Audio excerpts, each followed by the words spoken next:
Today at the Chemical Engineering Graduate Student Association's annual symposium, I'll be presenting my research on development of an algorithm to kind of aggregate data from multiple sources to predict the cloud droplet concentration in the atmosphere. And this project is my master's project, which I've been working on for almost a year, and this will end when I graduate in December. And I hope to kind of conclude it on a high note. So here I start. So my topic is the study of cloud microphysics through data clustering and also the estimation of liquid water path using machine learning under the guidance of Dr. Hamish Gordon from the Center for Atmosphere and Particle Studies at Carnegie Mellon. So what I'm trying to do here is to estimate a cloud droplet concentration through accurate measurements simply in order to improve the existing models to make it more robust. So what we are doing here is that the data source which we are taking for all the values here is obtained from the ARM repository, which is maintained by the Department of Energy, USA. And we are focusing on the SGP site, which is for the Southern Great Plains. Now, extensive measurements were taken in the year 2011. So we will be focusing on on few days of the month of May of 2011, wherein satisfactory rainy clouds were observed over the entire day, and like we are choosing few hours of these for the calculations. Now multiple instruments were being employed at the SGP site to collect these measurements, which have a different resolution in height and time. Thus, the variability in the the height and time resolution kind of leads to us developing an algorithm which can be inclusive and can convert uh, a data from one resolution to the other. So what we are basically trying to do here is to test the efficacy of our cloud-based detection and also our data aggregation on three main parameters. The first one, so we are basically using three pre-established relationships which were derived through thermodynamic and dynamic correlations. The first equation which we are using is dependent on three atmospheric factors, which is the temperature, the cloud condensation nuclei, and the updraft speed. And there are certain other parameters which are kind of fixed. The second correlation or the equation depends on the extinction, which is kind of representative of the backscatter coefficient, and the cloud reflectivity. Here, the constant C is obtained through assuming a gamma distribution with gamma equal to 2 for the droplet radius. Now, this constant was obtained through multiple trial and errors to see which fitted the best. And lastly, the third equation which we are using depends on the extinction and also the cloud water, or also the liquid water content in the cloud at a particular time. The first part of the project focuses on detecting a particular cloud base at a particular time in order to have a proper time series model or at the cloud base. Now, how we extracted the cloud-based model, we used the extinction as our basis. You can see here that this is a contour plot of the extinction varying in height and time. So this is on a particular day in May 2011. And as you can see on this plot, the extinction kind of varies a lot from 15 to 100. Now the limits 15 to 100 are set by us manually after careful scrutiny and kind of checking which one fits the best. So on a limit of 15 to 100, which is a generalized limit, we can get a very good estimate of the cloud base. So how the cloud base was detected and how a time series model was generated just for the values was that we fitted we generated an optimization model with three constraints, with the first constraint being that the extinction at the cloud base should lie between two values, and another assumption which comes from general considerations is that the cloud base should be more than 1,000 meter, and lastly it should be an increasing function, as in more number of particles should be observed as we move higher in the clouds. Now, if these three conditions are satisfied, we instantly break the loop and we store that value as the cloud base.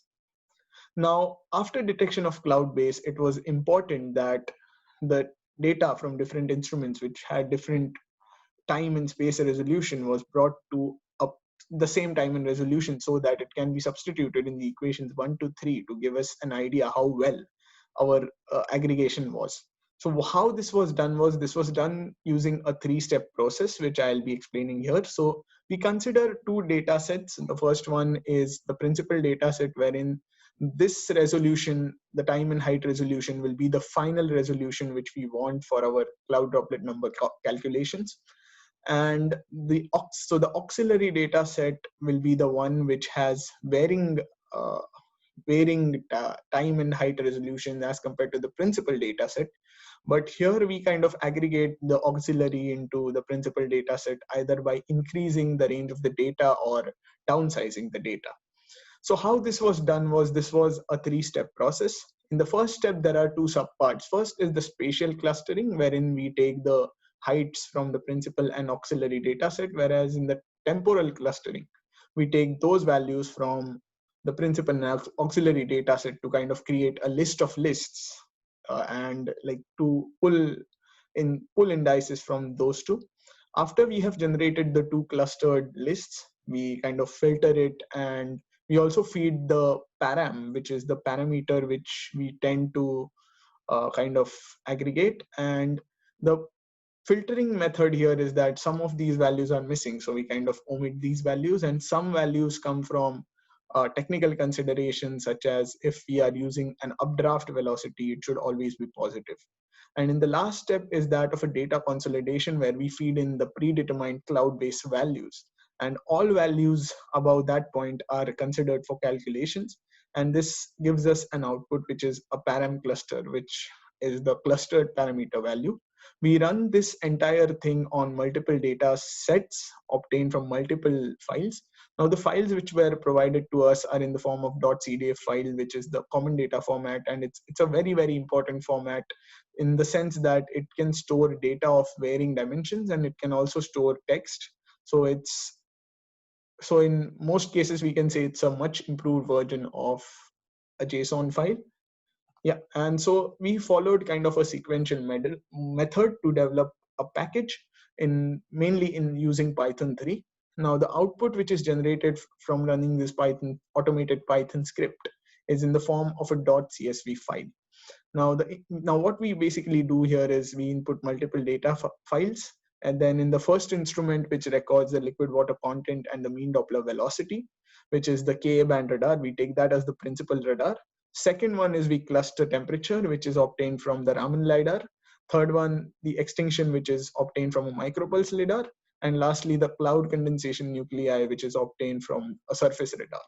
So finally, based on all this aggregation, it generates a consolidated output file in the form of a CSV, which can be further fed for the further calculations and can also be used for machine learning applications.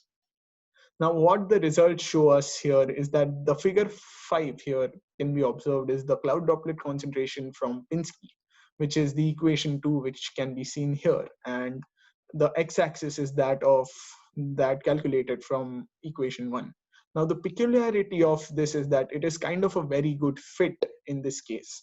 Now, this kind of tells us that the Pinsky value, which is dependent on the temperature, cloud condensation nuclei, and the velocity, and whereas the LiDAR correlation is dependent on the extinction and the reflectivity, both of these are extremely different atmospheric parameters, and upon independent calculations, they do make sense, and the graph obtained is much closer to the y equal to x line. And certain uncertainties in the data are inherent because the location of these points or the instruments which were placed at the Southern Great Plains site were not exactly at the same place, giving rise to certain uh, inherent uncertainties. Now, lastly, what we are currently working on, and it's going in progress and which will soon be taken into account, is that liquid water path is another important parameter, which is representative of the cloud albedo, which is gives an ultimate estimate of the reflectivity. Now this needs to, so what we observed was the equation 3, which is dependent on the liquid water content, does not give a very good answer. And this is mainly because we believe that the liquid water content values were not very well recorded. In order to fix this value, we are constructing a neural network model which will have 4 input parameters, input nodes, with themselves having multiple internal nodes based on the height resolution of the data. Reflectivity, cloud condensation, nuclei, velocity, and temperature ultimately affect the liquid water path. Now, the liquid water path is also measured directly from an instrument.